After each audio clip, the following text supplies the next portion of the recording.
নমস্কার বন্ধুরা, welcome to my channel My Fortune Story. আশা করছি আপনারা সবাই ভালো আছেন।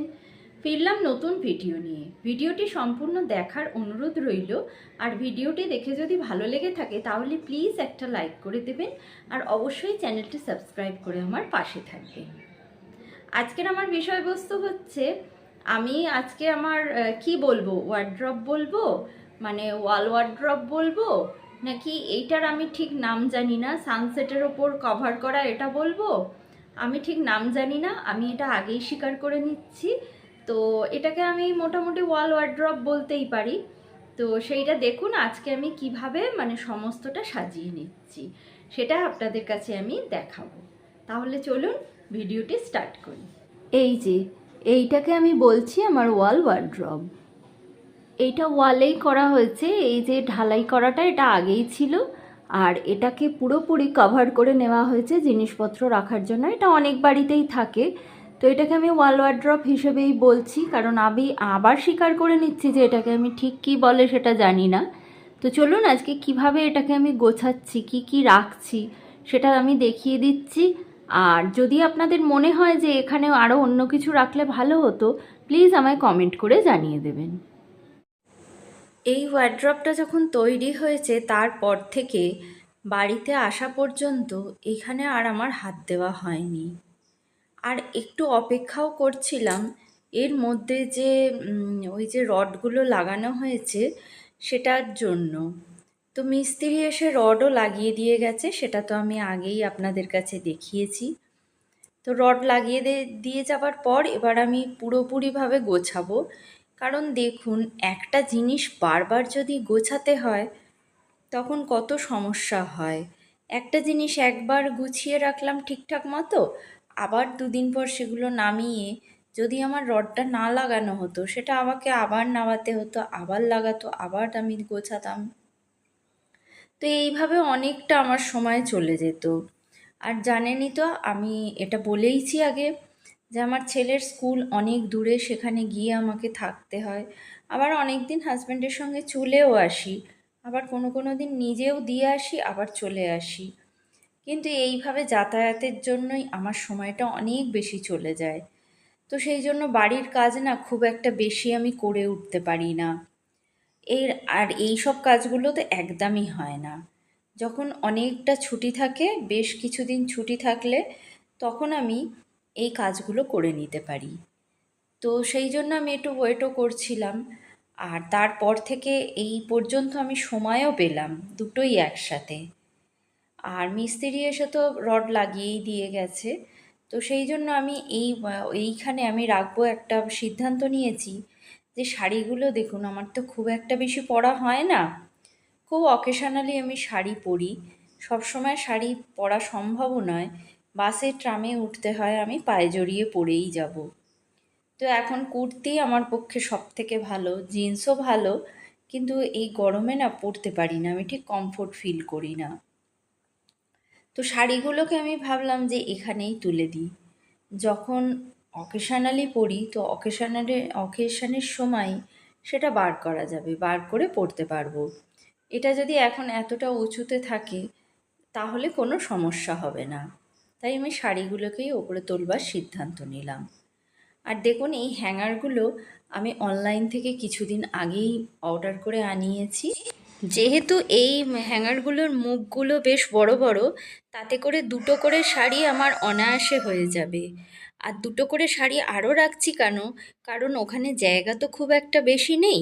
তাই শাড়িগুলো যদি দুটো করে রাখি তাহলে জায়গাটা আমার ওখানে ঠিক ফুলফিল হয়ে যাবে।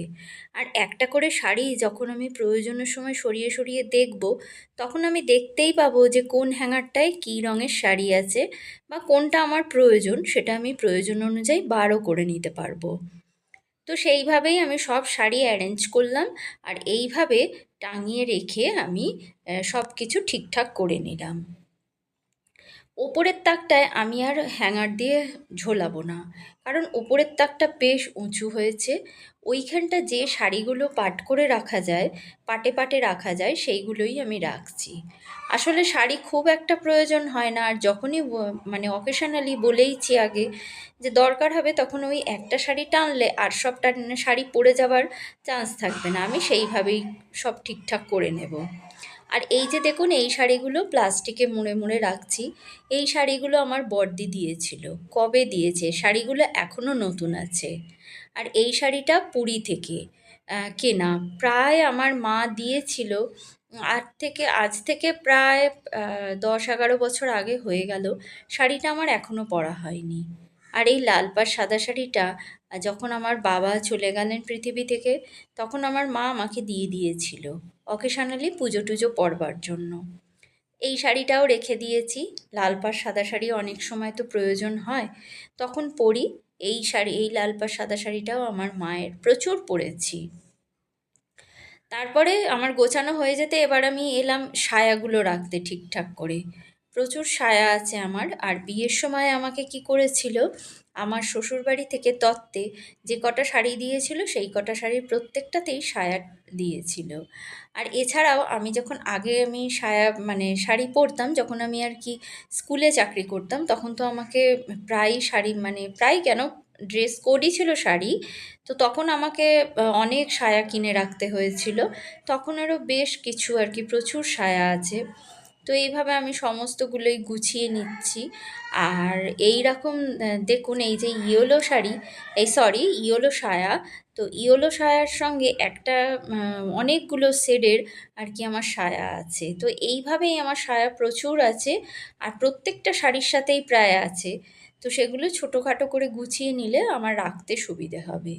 আমি করেছি কি, অনলাইন থেকে কিছু জিনিস আনানো হয়েছিল, তো সেই জিনিসের বক্সটা আমার রয়ে গিয়েছিল। বক্সটাকে না আমি এইভাবে মার্বেল পেপার দিয়ে মুড়ে নিয়েছি।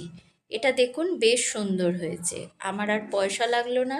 পয়সা না, মানে সত্যি কথা বলতে কি, প্রায় বিনা খরচেই আমার একটা জিনিস অ্যারেঞ্জ হয়ে গেল।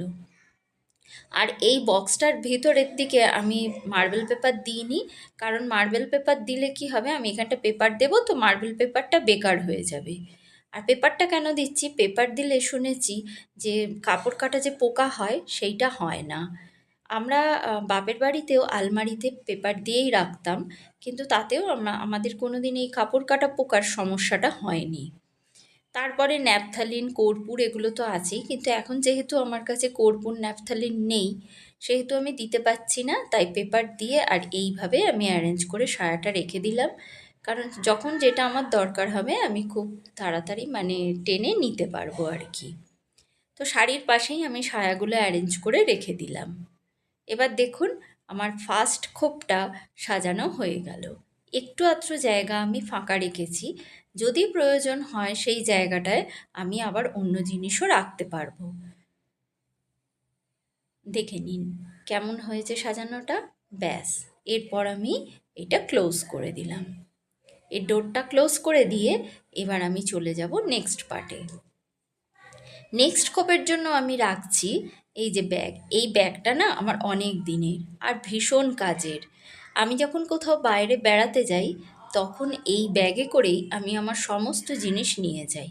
আবার এই যে ব্যাগগুলো পাট করছি, ধরুন 2-1 দিনের জন্য কোথাও গেলাম, তখন নিয়ে যাই। কারণ কি, আমার তো ছোট বাচ্চা আছে, অনেক জিনিসই নিতে হয়। 2-1 দিনের জন্য গেলে এই ব্যাগগুলো ঠিক আছে, দেখতে বড় কিন্তু প্রচুর জিনিস ধরে। আর ব্যাগগুলো বেশ হালকাও। আমি কোথাও গেলে এখনো পর্যন্ত ট্রলি নিয়ে যাই না কেন, কারণ কি জানেন তো, ট্রেনে সফর করতে গেলে বাচ্চা নিয়ে ট্রলি নিয়ে একা না পারা যায় না। এবার ধরুন আমি যাই আমার ফ্যামিলির সবার সাথে, মানে আমার দিদিদের সাথেই যাই, কিন্তু দেখুন যে যার সে তার লাগেজ নিয়ে একটা ব্যস্ত থাকে, সেখানে আমার লাগেজটাও যদি আমি বইতে দিই, সেটা না একটা ভীষণ বিরক্তির ব্যাপার হয়ে যায়। তো সেই জন্য আমি নিজেই যেহেতু ক্যারি মানে করতে পারি যাতে, সেই জন্য আমি এই ব্যাগ নিয়ে এখন যাই। কারণ কি হয়, ব্যাগটা কাঁধে নিয়ে আর ছোট বাচ্চাকে কোলে নিয়ে ওঠা যায়, ট্রলিতে যেটা সম্ভব হয় না। তাই জন্য আমি ঠিক করেছি এইটার ভেতরেই সমস্ত আমার যে ব্যাগগুলো কাজে লাগে সেই ব্যাগগুলো একসঙ্গে ভরে রেখে দেব। তো সেই মতোই আমি অ্যারেঞ্জ করে রেখে দিলাম। আর তারপরে আমি চলে এসেছি আমার এই ব্যাগটার ভেতরে। আমি একটা ছোট্ট ব্যাগ দিয়ে দিলাম, এই ব্যাগটাও কাপড়েরই ব্যাগ। সেই ব্যাগটা দিয়ে আমি আমার যে সমস্ত ব্লাউজ আছে সেই ব্লাউজগুলো অ্যারেঞ্জ করে রেখে দিচ্ছি। কারণ এখন জানেন তো আমার পক্ষে এখন সময় নেই যে ব্লাউজগুলো ঠিকঠাকভাবে অ্যারেঞ্জ করব। এই ব্যাগের ভেতরেই আমি এইভাবে প্লাস্টিক দিয়ে ব্যাগ দিয়ে রাখছি। এই ব্লাউজগুলো আমি পরে অ্যারেঞ্জ করে নেব। আর ব্লাউজ আমার এর মধ্যে মানে শাড়ির সঙ্গে কমন কিছু ব্লাউজ আছে, সেগুলো আমি আলমারিতেই বার করে রেখেছি, যেগুলো আমি চট করে নিয়ে পরতে পারবো। আর এইগুলো তো খুব একটা লাগে না, তাই এইভাবেই রেখে দিলাম। আর এদিকে আমি আমার হাজব্যান্ডের পাঞ্জাবিগুলো সাজিয়ে নিলাম হ্যাঙ্গারে করে। আর এই যে ফার্স্ট যেটা রাখলাম ওটা আমার হাজব্যান্ডের বিয়ের দিনই পরেছিল ধুতি আর পাঞ্জাবি। আর জীবনে পরবে কি না সন্দেহ। কোথাও কোনো বিয়ে বাড়ি এলে আমি বলি যে এটা পরো, দেখতে ভালো লাগবে, কিছুতেই পরবে না, ওকে পরানোও যাবে না। তো আর পরবে কি পরবে না তার তো ঠিক নেই। ওই জন্য আমি ওটাকে একটা কর্নারে ঠিকঠাকভাবে গুছিয়ে রেখে দিলাম। ওর আরও দুটো পাঞ্জাবি আছে যেটা আমাদের বাড়ি থেকে দেওয়া, আর ওরই একজন ডাক্তার আর কি ওকে গিফট করেছিল, সেগুলোও আমি রেখে দিলাম। আর আমার কিছু শাড়িও ছিল সেগুলো রাখলাম, ব্লাউজ রাখলাম। আর এই যে কালো প্লাস্টিকে করে মুড়ে পর্দা রেখে দিলাম। বাড়ির যে এক্সট্রা পর্দাগুলো সেগুলো সমস্তই আমি গুছিয়ে রেখে দিলাম, যাতে চাইলেই পাওয়া যায়। আর এই ব্যাগের ভেতর ব্যাগ, এটা তো রাখা দেখিয়েইছি আগে। এইভাবে আমি সেকেন্ড তাকটাও গুছিয়ে নিলাম। চলে এলাম একদম লাস্ট তাকে, কারণ আমার হাজব্যান্ড বেরিয়ে যাবে, ওর তো বেশি সময় নেই। এই যে দেখছেন বক্সগুলো, এই বক্সগুলো আপনার কিচেন চিমনি, তারপরে অ্যাকোয়াগার্ড আনার পর এই যে বক্সগুলো ছিল এইগুলো আমি ফেলিনি। এইতে করে সমস্ত কম্বলগুলোকে মুড়ে আর আমি রেখে দিয়েছি। কারণ কম্বলগুলো যদি এমনি এমনি থাকে না, একটু হলেও ধুলো পড়বে ফাঁক দিয়ে, আর এই বক্সে রাখলে ধুলোটা হবে না। তারপর চলে এলাম থার্ড তাকে। এই মানে খোপে আর কি। এই খোপে আছে কি, এইখানে আছে আপনার এই যে প্লাস্টিকে করে রাখলাম, প্লাস্টিকে মোড়া বেশ কিছু প্লাস্টিকের বাসনপত্র আছে। আর তার ওপরেও রাখলাম কয়েকটা প্লাস্টিকের টুল। এইগুলো আমি যখন ঘর সাজাবো, অর্গানাইজ করব, এখন তো আমার সময় হয় না, তো তখন এগুলো লাগবে। আর এই যে দেখুন প্লাস্টিকে করে করে মুড়ে রাখছি, এইগুলো কিন্তু আমার ভীষণ প্রয়োজনীয় জিনিস। অ্যালুমিনিয়াম ফয়েল বাটি, তারপরে প্লাস্টিকের গ্লাস, এইগুলো সমস্তটাই আছে, যেগুলো খুবই কিন্তু সাধারণ, কিন্তু প্রয়োজনের সময় অসাধারণ হয়ে যায়। সেগুলোও আমি রেখে দিলাম। আর তার নিচের তাকে আমার কিছু বইপত্র, আর গিফটে পাওয়া প্রেশার কুকার, কিছু শোপিস, আর এই যে মন জিনিসের প্যাকেটটায় করে আমার বাচ্চার সফট টয়েসগুলো এইতে রেখে দিলাম।